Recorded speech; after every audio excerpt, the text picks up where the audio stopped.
Il arrive un matin où le réveil sonne et où votre corps refuse tout simplement de bouger. Ce n'est pas de la fatigue, c'est une paralysie invisible.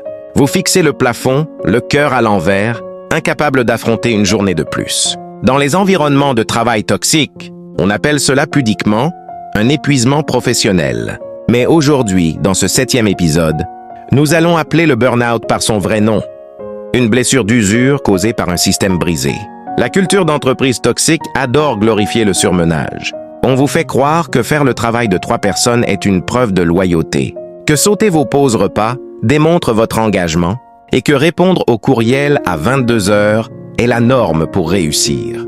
Pendant des mois, voire des années, vous avez tenu bon. Vous avez absorbé le gaslighting, navigué dans l'exode silencieux de vos collègues et compensez-les. Défaillance de vos gestionnaires. Vous avez été fort, incroyablement fort.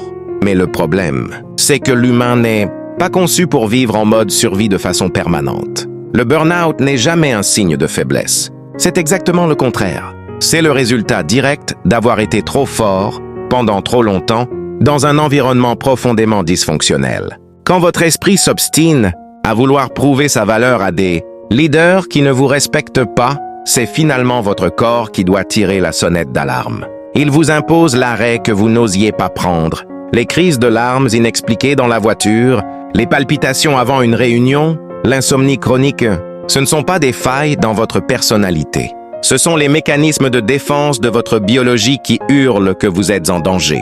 Trop souvent, on traite le burn-out comme un problème individuel. On vous prescrit du repos et on attend que vous reveniez, réparé, pour vous replonger exactement dans la même machine à broyer. Mais on ne guérit pas d'une brûlure en retournant s'asseoir dans le feu.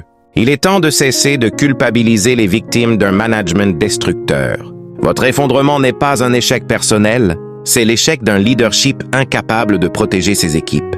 Alors, que se passe-t-il le lendemain de cet effondrement?